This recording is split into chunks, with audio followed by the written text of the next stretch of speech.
여러분, 오늘 제목이 조금 심상치 않지요? 심판의 날을 기억하라. 마태복음 13장에 7가지의 천국은 마치로 시작되는 천국에 관한 비유가 있습니다. 오늘 우리가 살펴볼 본문이 7번째 마지막 비유예요. 흔히 그물의 비유라고 이렇게 알려져 있습니다. 이 그물의 비유까지 예수님께서 말씀하시면 하나님의 나라가 어떤 것인지라고 하는 것을 우리가 아셔야 되고, 또 그 당시 청중들도 별 무리 없이 예수님께서 천국을 어떻게 이야기해 주고 계시는지를 이해하였을 것이라고 저는 생각을 하고 있습니다. 먼저 마지막 7번째 비유를 생각해 보기 전에 저는 여러분들에게 천국의 실제성, 현실성을 먼저 말씀드리고 싶어요. 어떤 거냐면, 예수님께서 먼저 씨 뿌리는 자의 비유를 천국의 근간으로 삼으시고 말씀을 해 주시지 않습니까? 그러니까 그 당시에 있었던 농부들은 얼마든지 그 비유를 잘 이해할 수 있었을 거예요. 두 번째 비유인 가라지 비유까지도 그렇게 농사와 관련된 비유 아닙니까? 세 번째는 자연 혹은 들에서 아무렇게나 발견할 수 있는 흔하디 흔한 겨자씨 이야기입니다. 유대인들이 겨자씨를 모른다고 이야기할 수가 없을 정도로 모두가 알고 있는 흔한 식물을 통해서 천국의 자라남, 성장에 관해서 말씀을 주님께서 해주셨습니다. 물론 이 세 번째, 그리고 이 누룩의 비유에 관한 견해차는 분명히 있습니다만은, 저는 두 견해를 다 수용하면서도 긍정적인 쪽으로 하나님 나라의 전체 스토리로 여러분들에게 맞추어서 설명을 해드리고 있어요. 네 번째 비유 사이에 있는 우리가 잘 아는 겨자씨의 비유는 주부들이 가정에서 큰 잔치를 준비하면서 누룩을 사용하기 때문에 누룩이 어떤 의미로 예수님이 천국에 빗대어서 말씀하시는지를 충분히 알 수 있다라는 것입니다. 뿐만 아니라 좋은 진주를 구하는 이 장사의 비유에서 좋은 진주를 구한다는 것이 얼마나 행복이고, 그리고 그들에게는 인생의 보람인지를 알게 하심으로 천국을 얻는 기쁨을 충분히 이야기하셨다고 생각이 들어져요. 그리고 오늘은 그물 비유라고 얘기했습니다.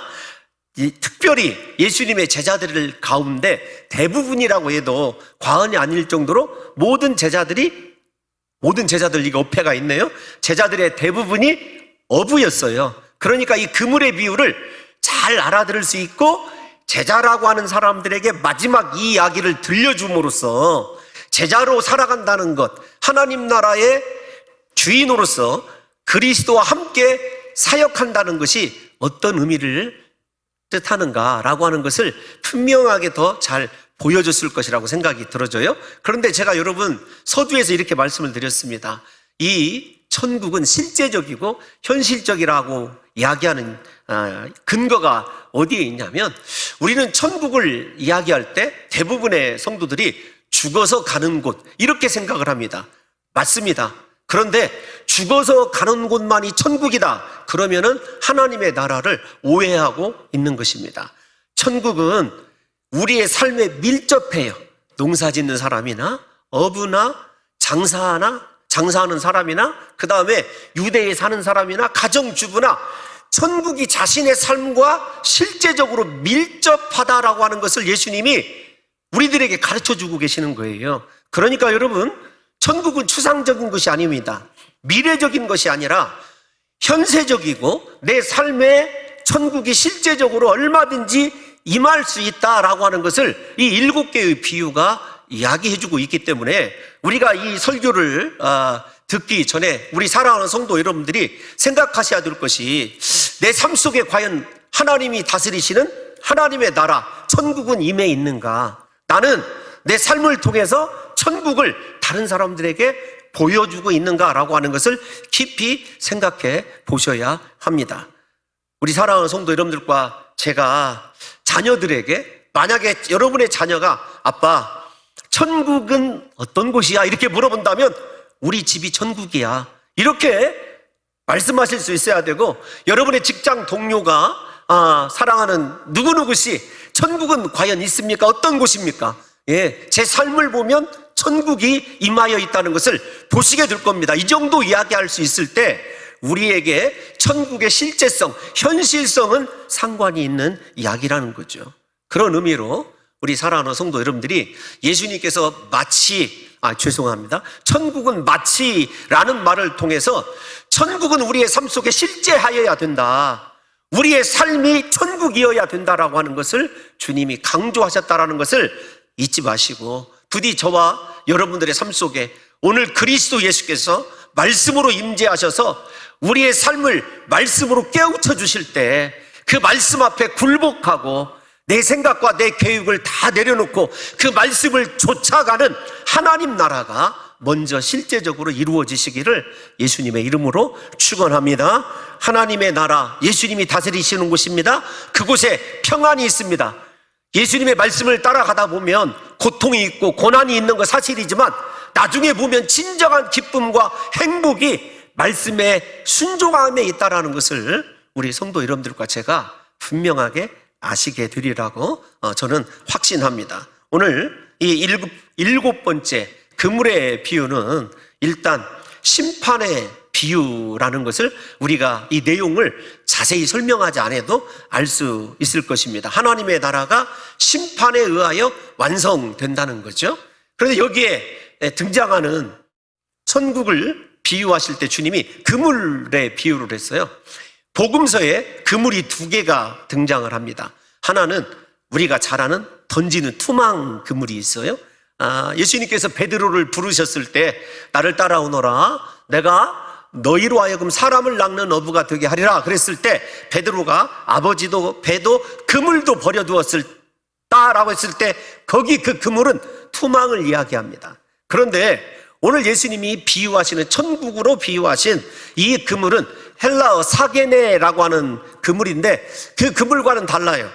어떤 거냐면 배 두 척이 큰 그물을 이야기하거든요. 그래서 그물 위에는 그물을 띄우는 부유물들이 부착되어 있어요. 그 그물 밑에는 추가 달려져 있어서 밑으로 가라앉게 되어 있습니다. 그러니까 한 배가 그 그물을 내리면 작은 배가 그 그물을 싣고 멀리 직선으로 나갔다가 원을 그리면서 다시 모선에게로 돌아올 때 쓰는 그 그물을 사게네라고 이야기하고 있습니다. 그러니까 이 그물이 먼저 우리가 생각해야 될 것은 그 그물 안에 들어있는 것, 거의 바닥을 쓸다시피 하기 때문에 모든 물고기, 그물에게 들어있는 물고기는 다 잡힐 것 아니겠습니까?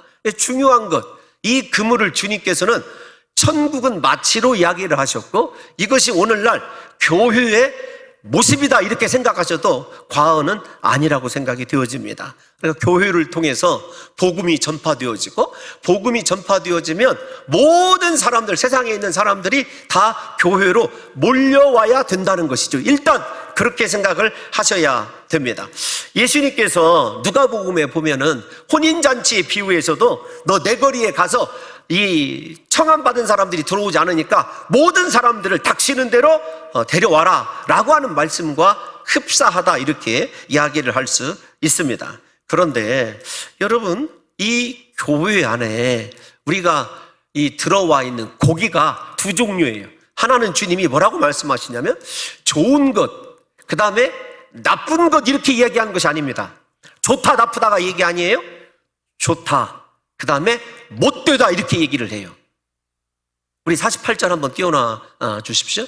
48절을 띄워놔 주시면 자, 우리 한번 같이 읽어봅시다. 시작. 그물에 가득함에 물가로 끌어내고 앉아서 좋은 것은 그릇에 담고 못된 것은 내버리느니라. 여러분, 좋다 나쁘다로 얘기를 하셔야 되는데 일단 못되다 이렇게 얘기를 했어요. 못된 것은 무언가 기대가 되었는데 이루어지지 않은 것을 이야기하는 거죠. 하나님의 그물이라고 하는 교회에 들어와서 하나님의 말씀을 듣고 배우고 하나님이 원하는 기대치에 미치지 못한 것이라는 것을 우리가 저 단어를 통해서도 일단 암시받을 수 있어요. 그러면 이렇게 생각을 해보십시다. 주님께서 저 7번째 비유를 말씀하셨지만 우리에게 좋은 것은 어떤 것이다 라고 하는 것을 이미 우리가 세 번째, 네 번째 비유를 통해서 알 수가 있어요. 어떤 거냐면 성장하는 것, 예수님의 장성한 분량까지 신앙이, 믿음이 자라나야 돼요. 겨자씨 비유를 얘기합니다. 그 다음에 선한 영향력을 끼칠 수 있어야 돼요. 다른 사람들에게. 교회에 오면 저 집사만 보면 내가 힘이 되고 위로가 된다고 하는 좋은 선한 영향력이 있어야 돼요. 가정에서도 그 사람은 빛의 역할을 다 합니다. 가정에 안 좋은 일이 일어나고 때로는 풍파가 일어나도 그 하나님의 거룩한 선한 영향력을 가진 사람 때문에 안 좋은 기운보다는 하나님이 함께 하시고 분명히 역사하실 것이라고는 믿음의 선한 기운이 날 수가 있어야 돼요. 우리에게 좋은 것이라고 하는 이미 기준을 주님이 우리에게 제시해 주셨어요. 그러니까 주님께서 그물이라고 하는 교회를 통해서 우리를 다 모았습니다. 다 모았는데 좋은 것만 모은 것이 아니라 못된 것들도 다 모아져 있어요. 지금 이 순간에는. 근데 제가 여러분들에게 먼저 좋은 것이 어떤 거냐를 설명해 드리는 거예요. 그러면 못된 것은 어떤 것이었죠? 주님이 이미 가라지 비유 때 못된 것을 얘기하셨습니다. 두 가지예요. 하나는 다른 사람을 실족하게 하는 거예요. 다른 사람을 걸려 넘어지게 하는 것입니다. 나 너만 보면 예수 믿기 싫어. 이런 거죠.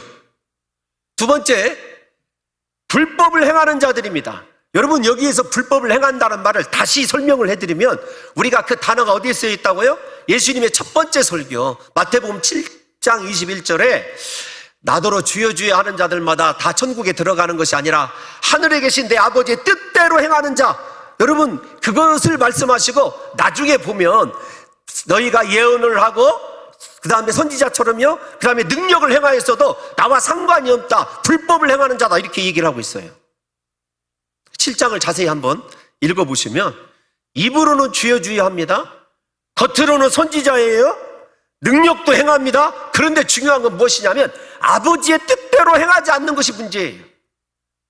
오늘날 여러분, 저에게 그 말이 가장 해당되는 말일 수도 있어요. 우리 온 성도 여러분들도 한번 생각을 해보십시오. 우리에게 중요한 것은 능력이 있느냐 없느냐가 중요한 것이 아닙니다.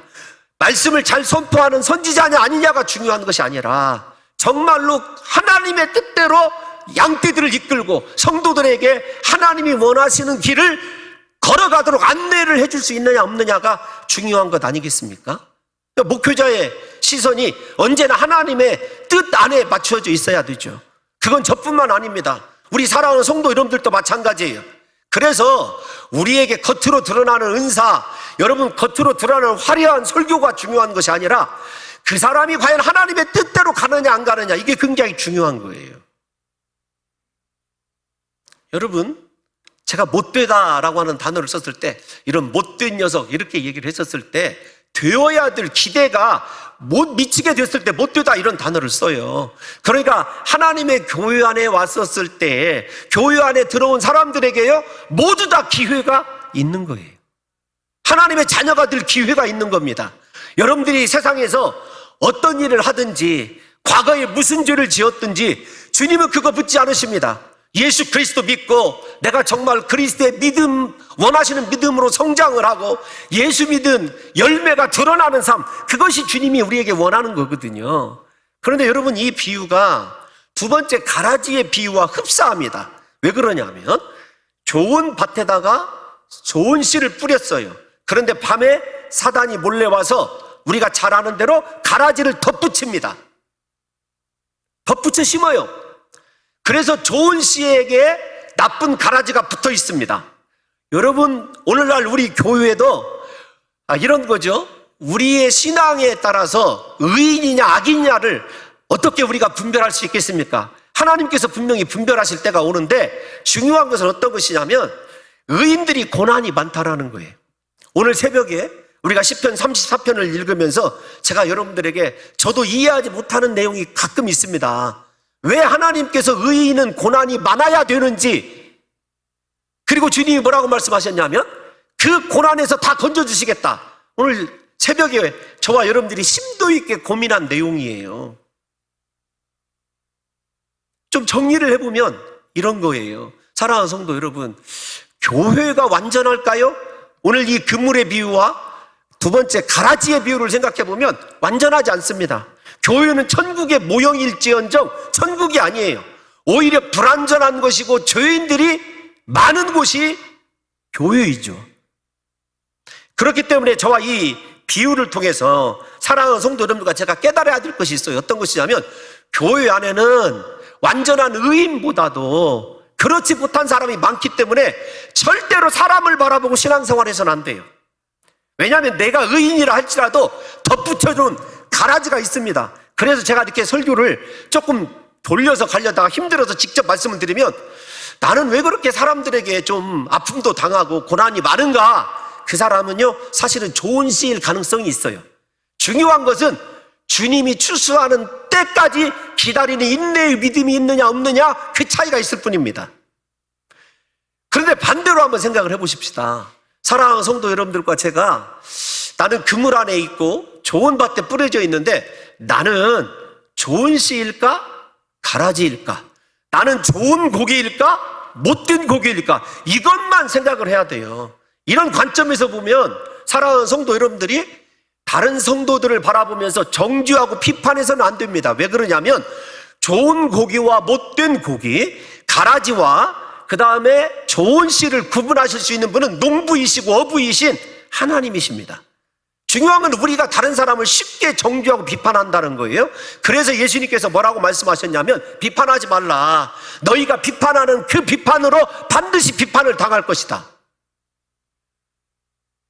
우리의 삶 속에서 다른 사람을 비판하고 싶고 다른 교회의 정서에 대해서 무언가 이야기하고 싶을 때 내 자신을 돌아보라는 거예요. 나는 천국 백성인가? 나는 정말로 주님의 손에 좋은 성도인가? 아니, 여러분, 좋은 성도는 이 자기 안에 붙어있는 이 나쁜 가라지 혹은 이 못된 고기에 대하여 한마디 이야기하지 않습니다. 이 비유를 보면, 예를 들면 제가 이렇게 앞에서 말씀드렸죠. 의인은 왜 이렇게 고난이 많은가? 사람에 대한 고난. 사도 바울을 한번 생각해 볼까요? 사도 바울도 이렇게 고백합니다. 주께서 나에게 사단의 지르는 가시를 주었다. 아니, 사도 바울에게 왜 그 고난이 있어야 됩니까? 그렇게 일 잘하는 하나님의 일꾼에게 건강하고 형통하고 모든 것 다 갖추면 좋잖아요. 우리가 오늘날 구하는 것들이 그런 조건들이에요. 하나님은 우리로 하여금 인내하면서 끝까지 나를 붙들고 계신 하나님을 바라보도록 고난도 주시고 역경도 주시는데, 우리는 그것만 없으면 주님을 잘 섬길 거라고 주님 앞에 찾고 거래를 한다는 거예요. 거래를 시도한다는 것입니다. 사랑하는 성도 여러분, 다시 말씀을 드립니다. 우리에게 이 시간 이 비유를 통해서 돌아봐야 될 건 딱 한 가지예요. 나는 정녕 예수 믿고 변화되어서 거듭나서 예수님이 원하시는 그리스도의 장성한 분량의 믿음의 소유자인가? 두 번째, 나는 어떠한 경우에라도 어떤 사람을 붙여줘도 그 사람을 선한 영향력으로 변화시킬 수 있는 능력이 있는 사람인가? 이것만 생각하면 돼요. 다른 사람에 대해서는 결단코 정죄하거나 비판해서는 안 된다는 것입니다. 사랑하는 성도 여러분, 어느 교회 앞 게시판에 이런 글이 쓰여져 있었어요. 한번 들어보실래요? 당신은 교회에 들어오지 못할 만큼 악인이 아니죠. 그리고 당신은 밖에 있어도 될 만큼 선한 사람도 아니죠. 써놓고 싶더라고요. 악인이나 선한 사람이나 기준이 어디가 있습니까? 다 교회에 들어올 수 있죠. 그러나 중요한 건, 이 말이 의도하는 건 어떤 것이냐면, 하나님 나라도 들어오지 못할 만큼 악한 사람 없고 안 들어오도 될 만큼 선한 사람이 없습니다. 중요한 건 다 들어올 수 있어요. 두 번째 비유, 일곱 번째 비유가 그걸 얘기하고 있지 않습니까? 그러나 하나님의 나라에 아무나 들어가는 것은 아니라는 것이죠. 교회의 특성이 그거예요. 교회는 개방적이어야 됩니다. 그 어떤 사람이라도 교회에 다 나올 수 있어야죠. 예수 그리스도께서 사람을 차별한 적 있으셨습니까?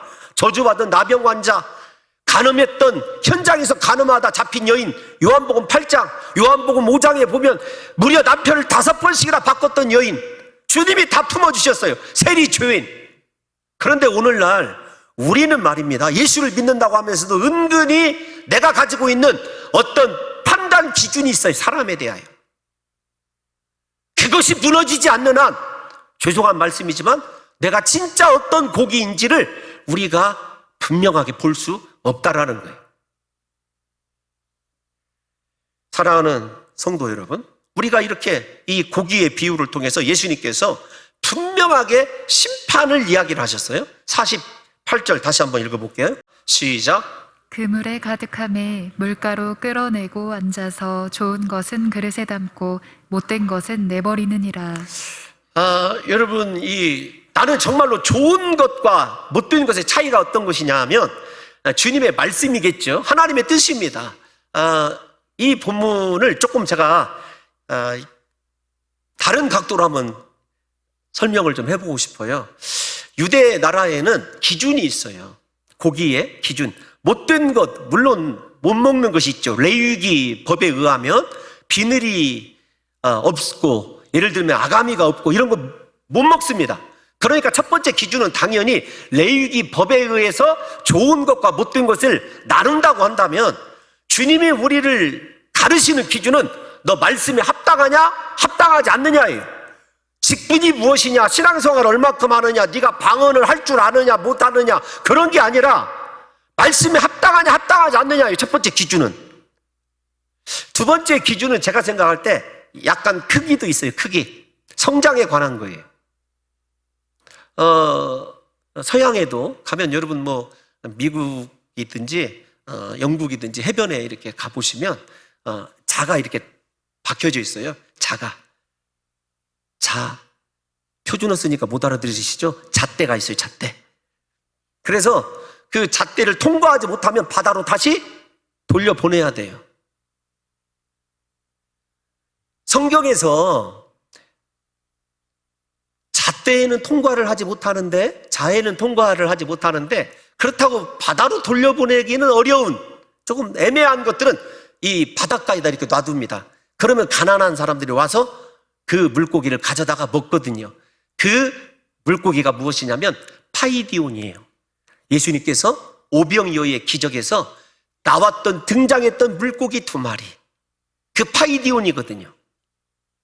제가 갑자기 왜 여러분들에게 이 말씀을 드리냐면, 우리가 최소한 부정한 것, 말씀의 기준에서는 합당해야 당연히 그릇으로 옮겨지고, 그 상태에서 합당하긴 하나 약간 크기가 작으면 예수님이 손에 올려다 놓고 축복할 수 있는 사람이라도 되어야 되죠. 제 딴에 그냥 이렇게 생각을 해봤어요. 너는 말씀에도 부정하고 주님이 원하시는 크기도 작은 그런 목사라고 한다면 얼마나 마지막 날에 울며 눈물이 있겠느냐 하는 거죠. 사랑하는 성도 여러분, 저 말씀 가운데서 이제 49절을 띄워놔 주시면 이렇게 한번 생각을 해보십시다. 의인 중에서 악인을 갈라내어, 이렇게 얘기를 해요. 앞에서 좋은 씨에다가 덧붙여져서 가라지가 의인에게 붙어 있어요. 이해 가세요? 악인이 어디에 붙어 있냐면 의인에게 붙어 있어요. 그러니까 원래부터 의인과 악인이 분리되어 있는 것이 아닙니다. 제가 거듭 강조하는 것이 이거예요. 그래서 여러분, 사람 때문에 힘들어하고 사람 때문에 상처받는 인생만큼 어리석은 인생이 없어요. 성경적으로 보면 내가 하나님 앞에서 훈련받아야 될 사람, 의인은 고난이 많은 이유가 무엇 때문에 그러냐면 내 삶에 그렇게 나중에서야 갈라내진, 여러분 저 갈라내단 말은 그냥 떼어내는다는 말이 아닙니다. 한 몸처럼 한 살이 되어 있기 때문에 날카로운 칼로 도려내지 않으면 안 되는 그런 게 아주 죄송하지만 밀착되어져 있어요. 이 말은 주님께서 우리가 일생 살아가는 동안에 우리에게 귀한 동역자도 붙여주시죠. 좋은 사람 만나게 하십니다. 그러나 반대로도 나를 훈련시키기 위해서 수많은 가라지들을 붙여놓을 수도 있어요. 그러니까 어떤 상황 가운데서도 사람 때문에 낙심하지 말고 오히려 감사하며 하나님을 찬양해야 된다니까요. 또 하나, 여러분, 갈라내다라고 하는 말은 심판 언어예요. 갈라낸다라고 하는 말, 거듭해서 제가 강조하는데, 주님이 우리 가운데서 갈라내실 때가 와요. 그때까지 어떻게 해야 된다고요? 인내하는 것이 천국 백성이죠. 심판이 어디서부터 오는지 우리 베드로전서 4장 17절 18절 한번 읽어볼까요? 시작. 하나님의 집에서 심판을 시작할 때가 되었나니 만일 우리에게 먼저 하면 하나님의 복음을 순종하지 아니하는 자들의 그 마지막은 잠깐만요. 어떠하냐? 하나님의 집안에서 심판을 시작할 때가 온다는 거예요. 심판이 세상에서 일어나는 것이 아닙니다. 우리 교회에서 일어나요. 말씀을 아는 자들, 기도를 아는 자들, 하나님을 만났던 사람들이 심판을 처음으로 당해요. 그러니까 복음을 순종하지 아니하는 자 앞에서 제가 말씀의 순종 불순종이 왜 그렇게 중요한지를 여러분들에게 강조해 드렸습니다. 18절 한번 볼까요? 자, 시작. 또 의인이 겨우 구원을 받으면 아멘. 의인이 어떻게 구원을 받는다고요? 넉넉히요? 겨우 구원을 받아요. 겨우. 우리가 구원받고 천국을 소유하는 것이 신앙생활의 목적이라고 한다면, 사랑하는 성도 여러분, 내가 목사이기 때문에, 장로이기 때문에, 지난날에 내가 하나님을 위하여 어떻게 헌신했기 때문에 죄송합니다. 그거 다 잊어버리셔야 돼요. 라떼는 잊어버려야 돼요. 지금 내 삶이 의인의 삶이 되어서 주님이 원하시는 크기, 주님이 원하시는 거룩, 주님이 원하시는 선한 영향력, 분명히 내가 그렇게 감당할 수 있는 사람인가를 확실하게 이 시간에 확인해 봐야 돼요. 다른 사람 비판하고 다른 사람 어떻게 하는가 눈여겨보기 전에, 여러분 죄송합니다만 다른 사람을 향해서는요 망원경을 거꾸로 대야 되고, 내 자신을 대해서는 현미경을 드려야 돼요. 현미경을.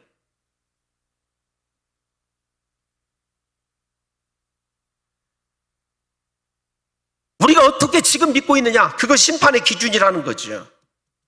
우리 고린도후서 5장 10절도 한번 읽어보겠습니다. 시작. 이는 우리가 다 반드시 그리스도의 심판대 앞에 나타나게 되어 각각 선악간에 그 몸으로 행한 것을 따라 받으려 함이라. 아멘. 중요한 건 내가 그렇게 말씀대로 행하였느냐 행하지 못했느냐 분명히 다 드러날 때가 온다는 것입니다. 함께 공존하는 지금의 교회 안에 공존하는 지금은 누가 의인이고 누가 악인인지 알 수가 없어요. 그러나 마지막 날에는 숨김없이 드러나요. 어부이신 하나님께서 던지는 그대로 좋은 고기는 바구니에게, 못된 고기는 여러분 버려지는 거죠. 제가 곰곰이 생각하는데 이 말씀이 그렇게 마음에 걸려요. 못되다, 이 말이. 이 못된 녀석, 우리가 이런 말 많이 쓰는데 주님이 저를 부르면서 이 못된 목사 이렇게 야기하셔도 저는 무방한 교인입니다. 여러분, 하나님의 기대만큼 잘 되고 있습니까? 아니, 세상 일이 잘 되고 출세하고 성공하면 잘 됐다고 생각하는데 하나님의 뜻대로 지금 잘 되고 있느냐고요.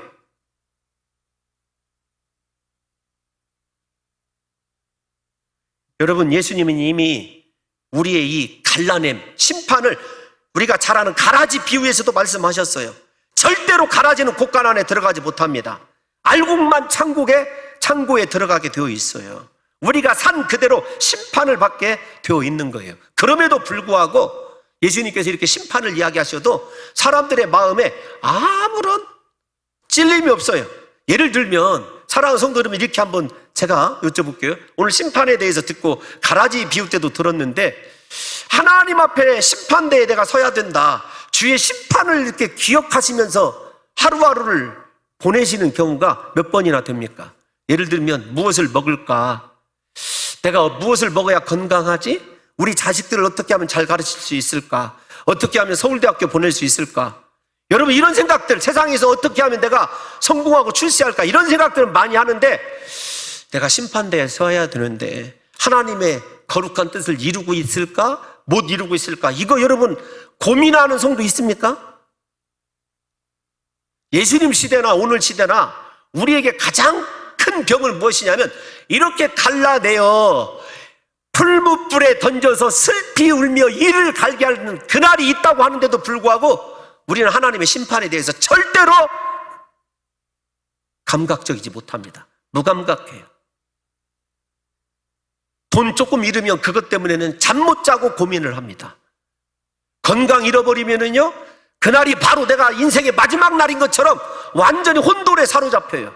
그런데 하나님의 심판대 앞에서 제가 경험해 봤습니다. 여러분들에게 여러 차례 말씀을 드려 죄송하지만 미국에서 갑자기 아파가지고 비행기 타고, 그 자체가 어리석은 짓이었지만 하나님이 살려주셨어요. 일단 그 전북대 병원에 와가지고 의사 선생님하고 같이 이렇게 7일, 8일 동안 되는 이 검사를 받는데 원인을 알 수가 없는 거예요. 간에서 고름은 계속해서 나오고, 아, 이게 이제 마지막인가 보다. 조용히 침대에 무릎을 꿇고 하나님 앞에 기도를 드렸습니다. 하나님, 죽는다고 하는 것은 제가 충분히 이해가 갑니다. 그런데 하나님의 심판대 앞에 어떻게 서야 될까요? 제 평생에 심판대 앞에 서야 된다는 그것 때문에 두 다리에 힘이 빠져본 적은 처음이에요. 두 다리에 힘이 빠져본 적이 한 번도 없었어요. 그런데 그때 정말로 발걸음을 옮기지 못할 힘이 빠지는 걸 느껴본 적이 있습니다. 그때뿐이에요. 그리고 나서 또다시 내 마음대로 목표하고 잘났다고 그렇게 살아가는 거 보면 참 인간 소망이 없어요.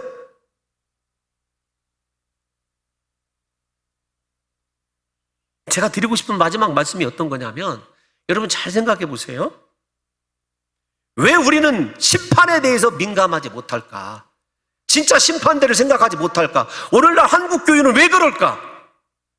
예수님 시대에도 그랬어요. 예수님께서 그렇게 그들의 말씀을 듣지 않고 완악하니까 마지막에 우시면서 이렇게까지 얘기하셨어요. 마태복음 23장 37절 한번 읽어보겠습니다. 시작.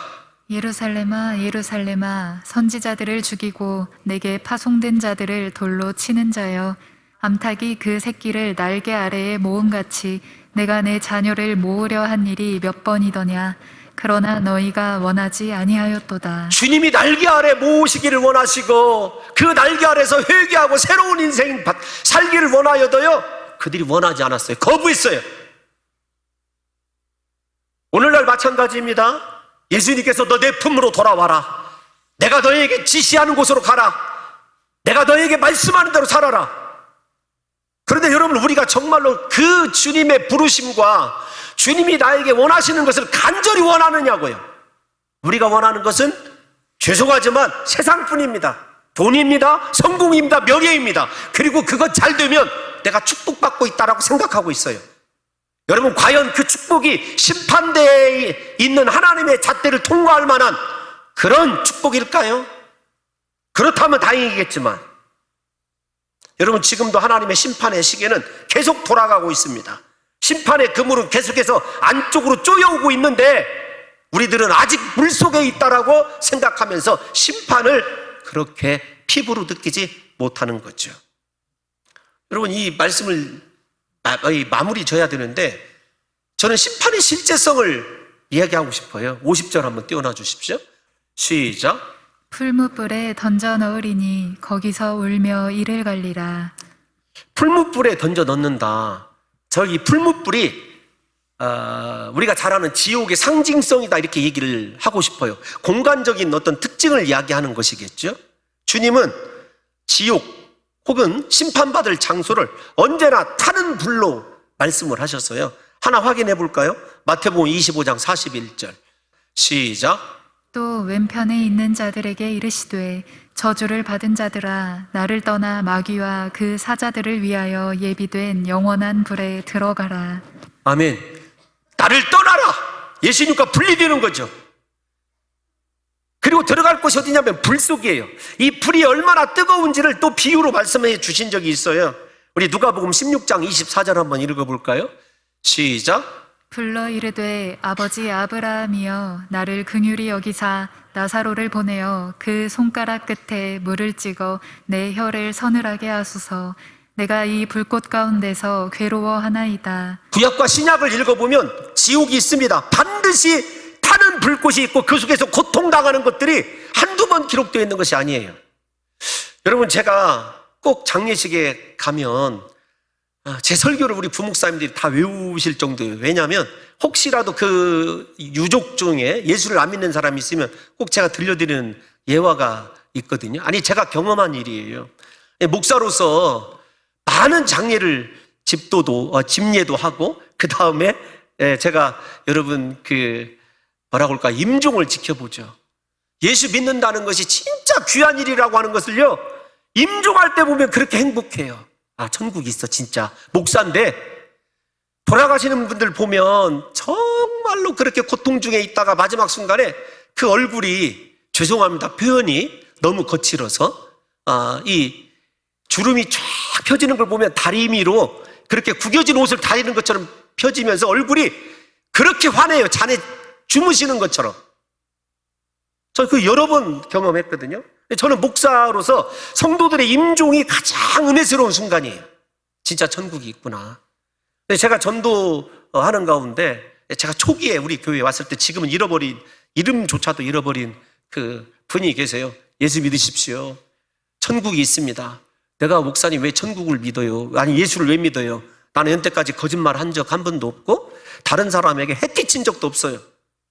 근데 그분이 갑자기 어느 날 위기가 와서 돌아가신다는 거예요. 저를 찾아요. 제가 갔습니다. 갔더니 목사님 저기 저 검정 옷 입은 사람 2사람 좀 쫓아내주세요. 저 붙잡으러 왔어요. 여러분 이게 한 번이면 여러분들이 우연이라고 생각하시겠죠. 저는 그 경우를 또 경험을 하게 됐어요. 그리고 마지막 그런 경우 아니더라도 임종하시는 분들 제가 그런 경험을 한 3번 정도 했거든요. 무섭습니다. 제 손을 꼭 잡고 지옥 가는 사람들이죠. 그 마지막 순간이 그렇게 공포스럽고 무서울 수가 없어요. 아, 지옥문에 섰구나 이런 것을 느낄 수가 있습니다. 아니 여러분들에게 제가 지금 협박하는 것 같습니까? 천국이 있고 지옥이 있습니다. 그러면 우리는 늘 하나님의 심판을 의식하고 하나님 앞에서 온전한 삶을 살도록 힘써야 되는 거예요. 말씀에 합당하게 사람 때문에 넘어지지 말고 하나님 바라보면서 신앙으로 살아가야 되는 것 아니겠습니까? 그런 것들을 아무리 경험해도 제가 하나님 앞에서 정말로 이 죄인이라는 사실을 이게 고백드리고 날마다 고백드릴 수밖에 없는 이 현실을 보면서 아이고 너 언제나 이 더 주님이 원하시는 만큼 자라갈래. 이거 저에게도 숙제이긴 합니다. 사랑하는 성도 여러분, 이 시대에 사탄의 최고의 시험은 우리 성도들로 하여금 하나님의 심판을 잊어버리게 하는 거예요. 그저 형식적으로 대충대충 신앙생활 하여도 세상에서 성공하고 출세하면 그것이 구원의 증표다 이렇게 마귀가 생각하도록 만듭니다. 입으로는 주여 주여 하면서도 하나님의 뜻과는 상관없는 삶을 살아도 괜찮을 것으로 안도하게 합니다. 야, 너 정도는 괜찮아. 너 교회에서 목사잖아? 장로잖아? 너 교회를 위해서 얼마나 헌신했니? 너 건축원금도 많이 했잖아. 여러분, 그것과 말씀대로 행하면서 주님이 기대하시는 의인의 삶 살아내는 것과는 전혀 별개라는 것을 우리가 다시 생각해야 된다는 거예요. 마귀는 우리로 하여금 하나님 없이도 만족한 삶을 살게 만듭니다. 그래서 하나님 찾지 않도록 만들어요. 형식상으로 어쩔 수 없이 한번 주일날 찾게 만들는 그것이 바로 마귀의 전략이죠. 사랑하는 성도 여러분, 사랑과 은혜의 주님이 우리에게 지금 요구하십니다. 기회가 있을 때 여러분 하나님께서 주어진 시간이 있을 때 돌아오라는 거죠. 우리 요한계시록 21장 한번 마지막으로 띄워놔 주십시오. 제가 한번 읽어보겠습니다. 11절인데 시작. 불의를 행하는 자는 그대로 불의를 행하고 더러운 자는 그대로 더럽고 의로운 자는 그대로 의를 행하고 거룩한 자는 그대로 거룩하게 하라. 아멘. 요한계시록에서 가장 두려운 말이 그대로예요. 아, 제가 설교를 못하는 부족한 목사이지만 우리 성도들에게서 변화의 소망을 거둬야 될 때가 올지도 모르겠다는 생각이 들어요. 아니, 제 자신을 봐도 그렇습니다. 말세예요. 하나님께서 내리신 가장 중요한 저주 중에 저주가 어떤 것이냐면 그대로의 신앙이에요. 사람 말 듣지 않습니다. 목사의 설교 말이요? 안 들어요. 지금 마지막 살 기회를 주어서 어쩌면 하나님이 여러분들을 이곳에 보내셨는데 저는 그렇게 생각합니다. 그런데 어떤 거냐면 그대로예요. 불의도 그대로 행하고 더러운 그대로 더러운 것 행하고 그런데 힘들고 고통스러운 가운데서도 의를 행하는 사람은 그대로 의를 행하여 거룩한 자는 그대로 거룩합니다. 사랑하는 성도 여러분들의 신앙은 어느 편에 속하여 있습니까? 못된 편입니까? 좋은 편입니까? 아니면 여러분 내 이 좋은 편의 신앙을 그대로 유지하기 위해서 끝까지 예수님 그 하나님 나라를 바라보시면서 살아가고 있는지 아니면 우리 사랑하는 성도 여러분 정말 안타깝게도 예수 믿고 변화될 생각조차 하지 못하고 살아간다면 그대로가 좋은 쪽의 그대로가 아니라 부정적인 그대로라고 한다면요 이거 너무도 큰일 난 겁니다. 이미 나에게 내 마음에 심판이 임했다는 거죠. 제가 설교 마지막을 안턴 짓을 한번 하려고 그래요. 가능하면 예화를 나누는데, 여러분 설교를 준비하면서 헬라 이야기를 하나 들려드리고 싶어요. 다모크레스의 검이라고 하는 그런 전설이 있습니다. 헬라 이야기에. 이 다모크레스라고 하는 사람이 이 디오니소스라고 하는 시실리의 왕의 충신이었어요. 근데 이 다모크레스는 왕이 너무도 부러운 거예요. 그래서 왕을 항상 칭찬하고 칭송하면서 저는 대왕이 제일로 부럽습니다. 왕처럼 하루만 살아보고 싶어요. 이렇게 요청을 하고 막 늘 죄송한 표현이지만 왕 앞에서 이 재롱을 떠는 신하예요. 그러니까 하루는 이 디오니소스가 다모크레스에게 그러냐? 하루만 왕노릇 해봐라. 자기 보좌를 비워줍니다. 보좌에 이렇게 탁 손을 얹고 앉아서 바라보니까 질비한 산의 진미, 그 다음에 자신에게 머리를 조아리는 신하들, 여기에 어여쁜 궁녀들, 너무도 좋은 거예요. 일어나서 이렇게 돌아보기도 하고 그러다가 천장을 바라봤어요. 천장에 이 아주 크고 날카로운 검이 아주 가느다란 끈에 이 칼이 메어져 있는 거예요. 보좌를 향해서. 디오니소스가 심판의 검이다. 여러분 잘 생각해 보세요. 왕으로 살아가는데 심판을 기억하기 위해서 심판자가, 그러니까 제멋대로 미워하는 사람 마음대로 죽이고 자기의 권력을 마음대로 사용하는 것을 두려워하고 심판받게 될 것을 생각해서 그 머리 위에 그 검이 있었던 거죠. 언제 떨어지 못할 검. 아니 세상에서 신화에서도 자기 자신의 권력과 자기 자신에게 주어진 일을 행하면서도 심판과 종말을 생각하게 하는 것이 지혜라는 것을 알게 하였는데, 하나님은 우리에게요 날마다 종말의식을 가지고 살아가기를 원하시고 있지 않습니까? 내일은 절대로 우리 시간이 아닙니다. 오늘 지금 말씀으로 돌이켜서 아직 회개할 기회가 있을 때 그대로의 잘못된 신앙을 버리고 말씀으로 돌아와 우리 사랑하는 성도 여러분들과 제가 주님이 보실 때 좋은 성도, 의인으로 인정받는 역사만 있으시기를 예수님의 이름으로 축원합니다.